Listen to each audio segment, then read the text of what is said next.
देखिए, मेरे सवालों से बहुत ज़्यादा तकलीफ होती है, लेकिन सवाल पूछना ज़रूरी है। पर्यटन किसी भी क्षेत्र के विकास का बहुत बड़ा पैमाना होता है। पर्यटन ही वहाँ की स्थिति को सुधार सकता है। आप किसी भी देश की बात करें या फिर अपने ही देश के सभी हिस्सों की बात करें, आप हिमाचल की बात करें, आप गोवा की बात करें, आप कर्नाटका की बात करें, सारी जगहों पे पर्यटन को ही मुख्य व्यवसाय कहें या उस स्टेट की इकॉनमी के लिए बेहद ज़रूरी होता है। दुर्भाग्य है, मैं सवाल पूछूंगा तो फिर तकलीफ होगी, आखिर इसकी दुर्दशा का जिम्मेदार कौन है?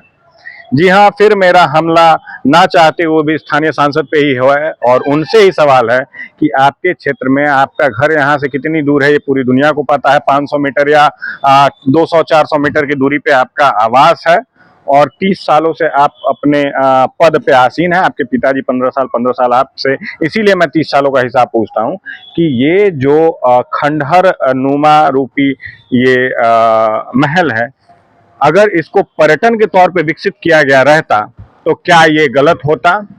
लोग मैसूर का किला घूमने जाते हैं, लोग आगरा का किला घूमने जाते हैं, लोग दिल्ली का किला घूमने जाते हैं, लोग बिहार में शेरशाह सूरी का किला घूमने जाते हैं, सासाराम में, आपको पता हो। लेकिन बेतिया में इस जर्जन स्थिति का एक बार देख लीजिए, ऊपर कैसे पेड़ के जाल में फंसा हुआ ये जगह खंडहर बन गया। कभी ये रानी का महल हुआ करता था, राजा का महल हुआ करता था, और यहाँ पे पर्यटक कैसे हैं ये देख लीजिए। यहाँ ऐसे पर्यटक आराम फरमा रहे हैं। यही 3-4 पर्यटक हैं यहाँ जो बिना टिकट के अपने आप को यहाँ घूमने के लिए वे लाए हैं।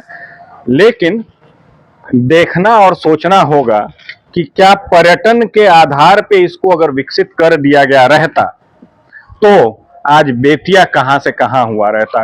देखिए, बहुत भगवान के ये से यहाँ पे बहुत सारी चीजों का विकास नहीं हो पाया है, लेकिन ये एक ऐसी जगह है, उसको आप देखिए किस आधार पे, मतलब एक महल का बर्बादी का कारण कौन है? आखिर इस पे कोई सवाल क्यों नहीं उठाता है? और जब पर्यटन के बढ़ावा की बात करेंगे हम, तो ये भी एक बेहद अच्छी चीज हो सकती थी अगर इस पे ध्यान दिया गया रहता। लेकिन दुर्भाग्य है कि सिर्फ और सिर्फ वोट के समय हम उन मुद्दों पे बात करते हैं जिसका जमीनी चीजों से कोई लेना देना नहीं होता।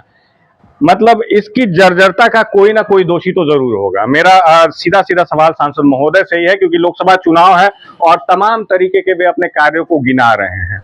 आखिर इस महल के दुर्दशा का, जो इतना ऐतिहासिक महल बेतिया राज हुआ करता था, आखिर उसकी दुर्दशा का जवाबदेह कौन है? सवाल पूछना होगा। और आपको भी सरकार से और उनके समर्थकों से मेरा ये सवाल है कि आखिर इसकी जो स्थिति है, जो बदतर हो चुकी है, क्या सांसद महोदय को इस पे ध्यान नहीं दिया जा सकता था? क्या उनके पास इतना ज्यादा व्यस्त समय है कि ऐसी ऐतिहासिक चीजों को बर्बाद होने से वे नहीं बचा सकते थे? आप उधर भी देखिए, मतलब कितना एक बेहतरीन चीज है। तो इतनी ऐतिहासिक जगह बर्बाद हो गई है। रानी का महल आज किस दुर्दशा का दंश झेल रहा है, ये बहुत पीड़ा देती है। अगर इसको विकसित कर दिया गया रहता तो तमाम तरीके के देश विदेश से पर्यटक यहाँ आते और बेतिया का विकास हुआ रहता। मेडिकल कॉलेज भी महारानी जानकी कुंवर का ही नाम से था, लेकिन उसको जब वे नहीं बचा सके तो इससे कोई उम्मीद नहीं की जा सकती है। इस स्थिति का जिम्मेदार कौन है, ये भी सांसद महोदय ही जवाब दे सकते हैं या उनके समर्थक। मैं प्रयास कर रहा हूं उन चीजों को उठाने का, मैं प्रयास कर रहा हूं उन सारी चीजों को दिखाने का। मैंने पहले भी बताया, ना हम किसी पार्टी विशेष के समर्थक हैं, ना ही हम किसी के विरोधी हैं। हमारा सवाल और सीधा सीधा बस इन मुद्दों पे होता है। क्या ये मुद्दे नहीं हैं? हमारा सवाल ये भी है कि क्या इन चीजों के विकास होने से बेतिया का विकास नहीं हो सकता था? जवाब जरूर दीजिएगा।